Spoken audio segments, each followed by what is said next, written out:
Hello everyone, welcome back to my channel. So last तो में हमने इस चैप्टर में ये जाना था कि कॉलोनिज्म होता क्या है, उसके कोर फीचर्स क्या हैं और कॉलोनियल एरा किसे कहते हैं, इंडिया में कॉलोनिज्म कैसे आया और प्री कॉलोनियल और कॉलोनियल एरा पे जो शिफ्ट हुआ, जो डिफरेंसेस हैं हमने वो जाने थे। सो मैं आपको फिर से बता दूं, ये चैप्टर है हमारा chapter 4, the colonial era in India. Bharat में औपनिवेशिक या फिर उपनिवेश का जो दौर है उसके बारे में बताता है ये। और ये क्लास 8 की जो इस साल हमारी न्यू एनसीईआरटी पब्लिश हुई है उसका ये चैप्टर है। So let's start the next topic of this chapter and the topic is the age of colonialism. Colonialism जो है उसकी एज क्या होती है, वो कब शुरू होता है और कब खत्म होता है। So basically from 15th century to 20th century जो है कॉलोनिज्म का एरा माना जाता है। कहा जाता है कि 15वीं शताब्दी से 20वीं शताब्दी तक भारत में ही नहीं विश्व में उपनिवेश का दौर था। जैसे सिर्फ इंडिया ही नहीं, अफ्रीकन कॉन्टिनेंट और जो अमेरिका था ये भी उपनिवेश का कॉलोनिज्म का शिकार था उस टाइम पर।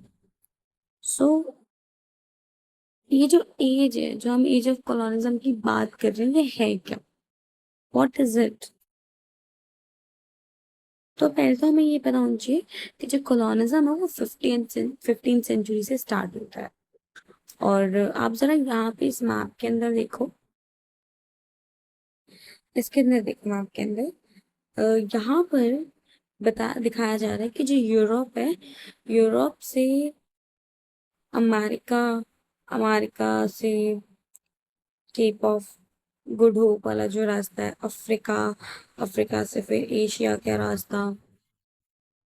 तो ये जो यूरोपियन कंट्रीज थी, चाहे हम जर्मनी की बात करें, इटली की बात करें, स्पेन की बात करें, ये वो कंट्रीज हैं जिन्होंने वर्ल्ड में रूल किया है, जो कॉलोनिज्म की एज लेकर आए, जो कॉलोनिज्म का एरा लेकर आए, ये वो देश हैं। तो यूरोपियन कॉन्टिनेंट एक ऐसा कॉन्टिनेंट है जिसके देशों ने पूरे विश्व में रूल किया है। तो हमने लास्ट क्लास में ये जाना था कि हमने डिस्कवरी जानी थी कि किस तरीके से जो है पहले कौन शुरुआत करता है, कौन नहीं, ये सारी चीजें हमने जानी थी कि 15th सेंचुरी का दौर को क्या कहलाता है, 18th सेंचुरी में क्या हुआ, 19th में क्या हुआ, 20th में क्या हुआ। तो ये जानने से पहले कि ये है क्या, एज ऑफ कॉलोनिज्म है क्या, हम एक बार ये जो कुछ माइलस्टोन्स हमें बताए गए हैं कि जिनकी वजह से, ऐसे मील के पत्थर जिनकी वजह से कॉलोनिज्म स्टार्ट होता है विश्व में, उनके बारे में। सो 1488 में क्या होता है, जरा यहाँ पे देखो कि 1488 में क्या होता है कि जो बार्टोलोम्यू होते हैं, बार्टोलोम्यू डियाज जो होते हैं, ये पुर्तगाल के होते हैं बेसिकली। तो ये क्या करते हैं, ये अफ्रीका की सदर्न टिप, यानी कि जो केप ऑफ गुड होप है, वहां पे पहुंचते हैं। आप यहाँ पे देखो कि ये जो हमारा अफ्रीकन कॉन्टिनेंट है, इसके सदर्न में, यानी कि इसके साउथ वाले पार्ट में, जो हमारा दक्षिण वाला भाग है, वहां पर ये पहुंचते हैं। और वहां से मतलब मेन होता क्या है कि ये ना इंडियन ओशन का रास्ता खोजने के लिए निकलते हैं, बट ये वहां तक पहुंच जाते हैं। उसके बाद आगे इनको रास्ता जो है, मतलब ये वहीं पे एक तरीके से अपना रास्ता खोज के खत्म कर देते हैं, आगे ये नहीं जा पाते। फिर 1492 में जो क्रिस्टोफर कोलंबस होते हैं, ये स्पेन के एक सेलर होते हैं और ये भी सेम नया रास्ता एक इंडियन ओशन का रास्ता खोजने के लिए निकलता है, लेकिन ये अमेरिका पहुंच जाते हैं। मीन्स इंडिया का रास्ता ही खोजने के लिए निकलता है, लेकिन उसके बदले इनको अमेरिका का रास्ता मिलता है और अमेरिका पहुंच जाते हैं। और 1498 में जो वास्को डी गामा है, सो फाइनली इन्हें जो है इंडिया का रास्ता मिल जाता है, इन्हें इंडियन ओशन का रास्ता जो है मिल जाता है।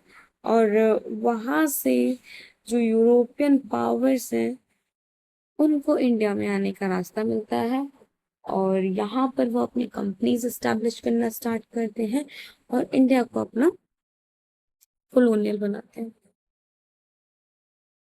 उसके बाद हम यहाँ पे देख रहे हैं कि 15th एंड जो मिड 20th सेंचुरी, तो हम ये कह सकते हैं कि जो 15th सेंचुरी वाला टाइम पीरियड है हमारा, वहां से कॉलोनिज्म की शुरुआत होती है और मिड 20th सेंचुरी तक कॉलोनिज्म का एंड हो जाता है।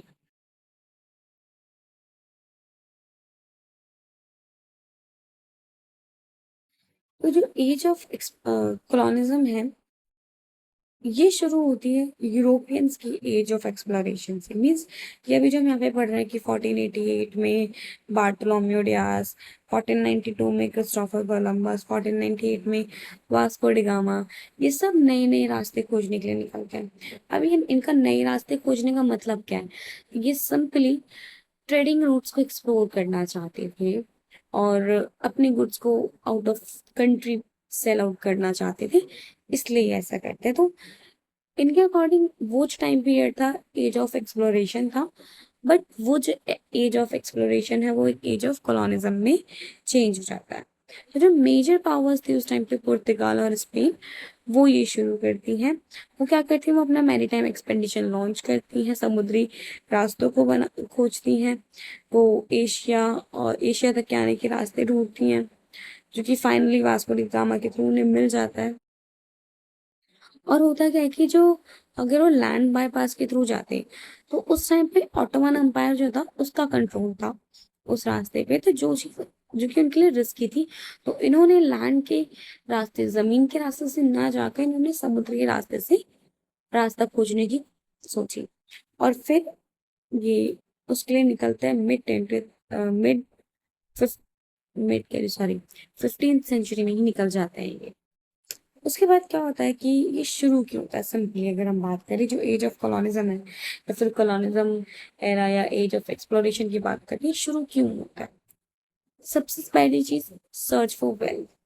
जो यूरोपियंस थे वो अपनी मोनोपोली चाहते थे अरब कंट्रीज के साथ, और वो चाहते थे कि अपना ट्रेड बढ़ाएं, अपना एक्सपेंड करें वो।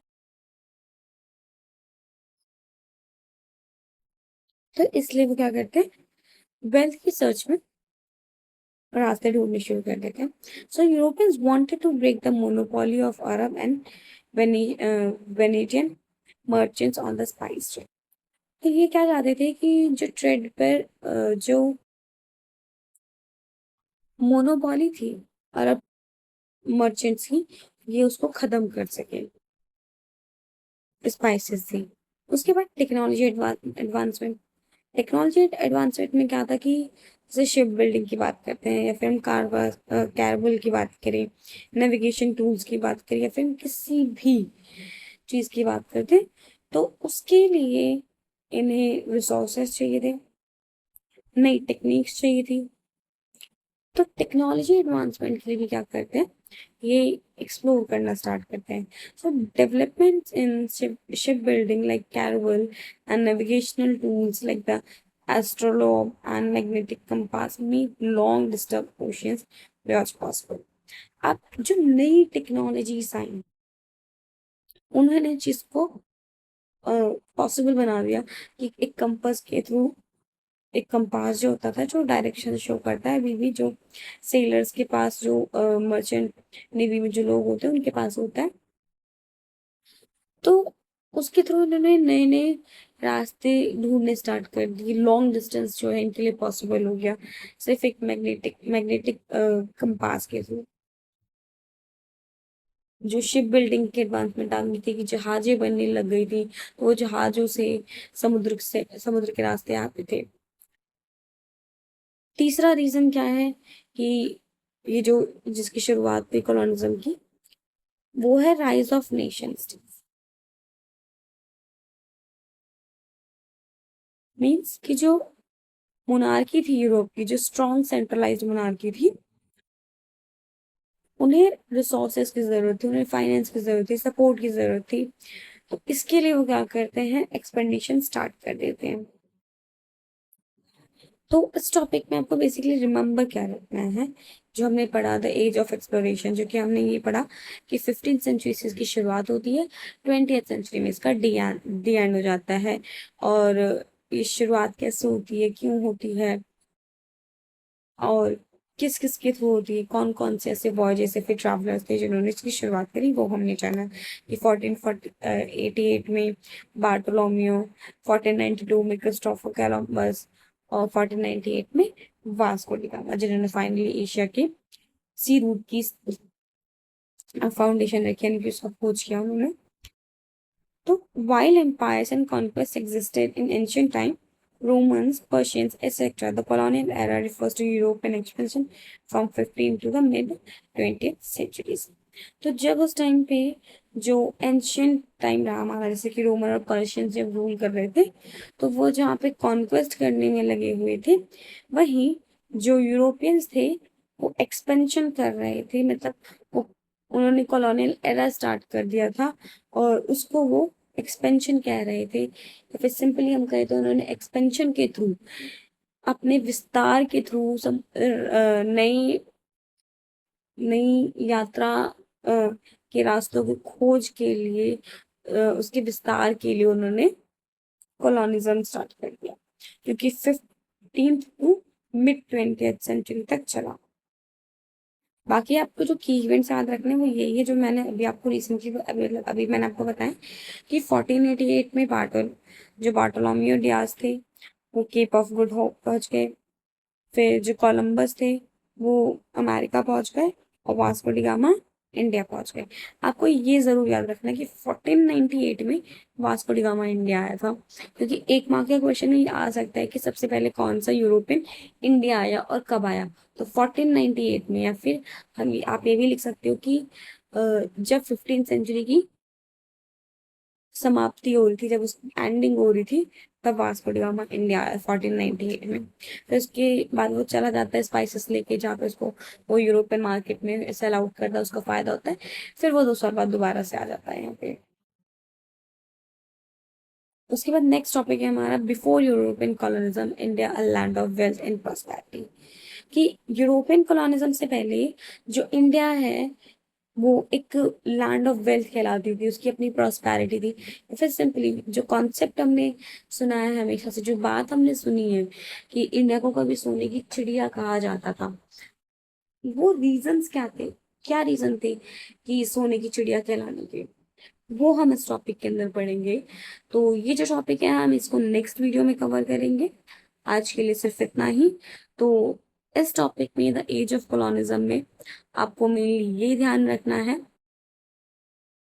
कि सबसे पहले इंडिया कौन आता है, और इसकी शुरुआत क्यों होती है, कैसे होती है, वास्को डी गामा है कौन, और जो एज ऑफ कॉलोनिज्म है इसको यूरोपियंस एज ऑफ एक्सप्लोरेशन कहते हैं। और सबसे पहले कौन सी कंट्री जो है इंडिया आई, तो पुर्तगाल थी, और पुर्तगाल से ही वास्को डी गामा जो है बिलोंग करते थे। उससे पहले जो क्रिस्टोफर कोलंबस थे वो भी एशियन रूट की खोज के लिए निकले थे, लेकिन वो अमेरिका पहुंच जाते हैं। ऐसे ही 1988 में जो बार्टोलोम्यू डियाज थे वो केप ऑफ गुड होप पहुंच जाते हैं अफ्रीका के साउथ सदर्न टिप पर। तो ये चीज आपको ध्यान रखनी है इस टॉपिक के अंदर। बाकी हम नेक्स्ट वीडियो में मिलते हैं, नेक्स्ट टॉपिक कवर करेंगे।